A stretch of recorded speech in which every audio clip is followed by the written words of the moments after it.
Es-tu en train de chercher la gloire de Dieu ou alors tu es en train de chercher à briller? Si tu t'intéresses à chercher la volonté de Dieu, c'est-à-dire, je vais essayer de ramener ça à un niveau où on peut vraiment se comprendre, toi et moi. Si ton souci, c'est de gagner des âmes, donne-toi à fond. Si ton souci, c'est exhorter, c'est encourager, c'est édifier, c'est booster, c'est conseiller les âmes, donne-toi à fond. Ne te soucie de rien d'autre autour de toi. Ne pas se soucier, ne pas s'inquiéter, ne veut pas dire que tu n'as pas de besoin. Est-ce qu'on se comprend? Ne pas s'inquiéter, ne pas se lamenter, eh bien, ne pas avoir des ambitions et que tu te demandes, mais comment est-ce que je vais résoudre ce problème? Comment est-ce que je vais accomplir ce projet? Non, ça ne veut pas dire qu'il faut ignorer cela. C'est en toi, mais tu ne dois pas t'apitoyer sur ça. Tu ne dois pas concentrer ton énergie, bien ton temps à réfléchir. Quelle est la stratégie que je vais mettre sur pied? Quel est le programme que je vais mettre sur pied? Quels sont les contacts que j'ai besoin qui vont me permettre d'atteindre ce projet? En tant qu'enfant de Dieu, je te dis ceci. Jésus a dit, allez et faites de toutes les nations des disciples. Ne prenez ni bâton, ni vêtements de champ, non, allez. Là où on vous ouvrira la porte, entrez, déversez votre paix. C'est que là-bas, on vous donnera ce dont vous avez besoin.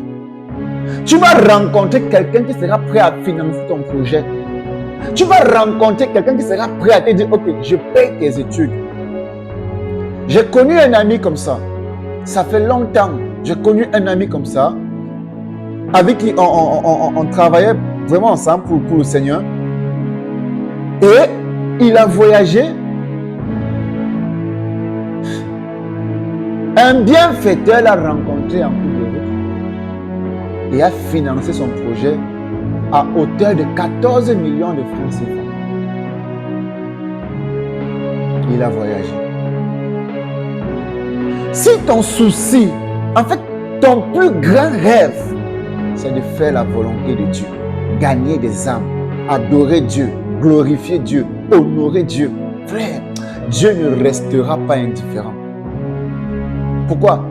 Tu es sur la terre. Étant sur la terre, tu as besoin de vivre, de t'épanouir. Dieu sait que tu as besoin, mais ne force pas la main de Dieu à te bénir. Ne force pas la main de Dieu à te donner ce que tu as besoin. Préoccupe-toi. Est-ce que ma vie, est-ce que mon cœur plaît Dieu? Est-ce que ma vie est agréable à Dieu? Est-ce que ma vie impacte mon entourage? Est-ce que ma vie de prière impacte mon entourage? C'est ça ton job. C'est un peu comme un ambassadeur. Un ambassadeur ne peut pas aller dans un pays, représenter son pays et être dans le besoin. C'est impossible. Même si l'ennemi venait à attaquer le pays, son pays d'origine va tout faire pour le mettre en sécurité. Est-ce que tu comprends ça? C'est comme ça que ça marche. Avec Dieu, c'est pareil. Nous sommes dans ce monde, mais nous ne sommes pas de ce monde. Mais parce que nous sommes dans ce monde, on doit vivre. Ok? On doit vivre. Et Dieu sait que tu as besoin de ceci, tu as besoin de cela pour vivre. Il va te le donner. Regardez Abraham.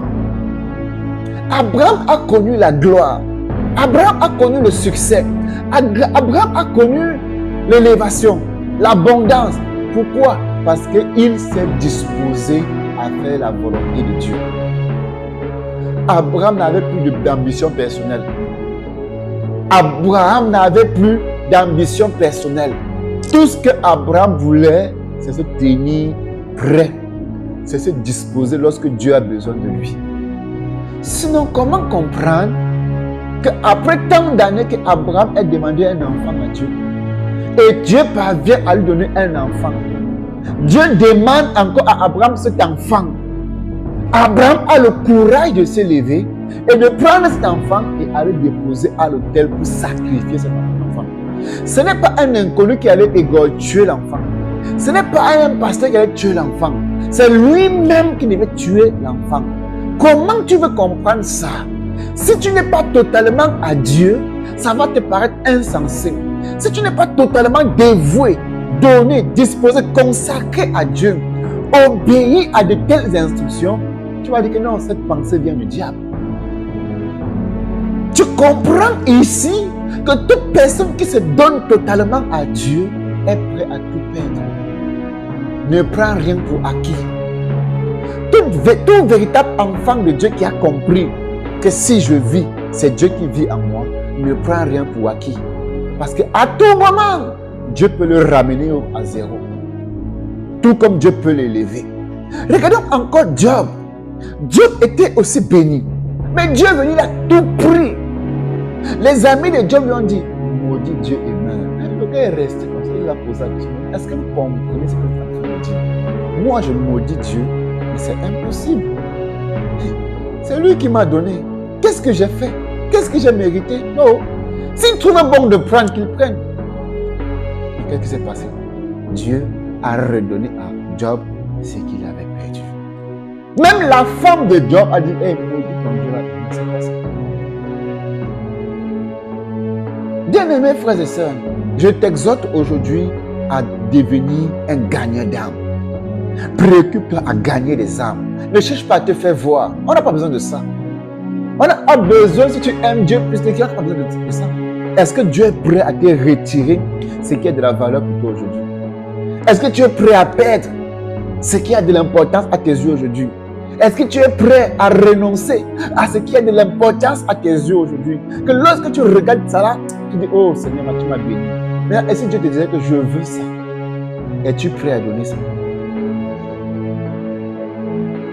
Soyons des gagneurs d'âme et non des compétiteurs inutiles. Soyons des gagneurs d'âme.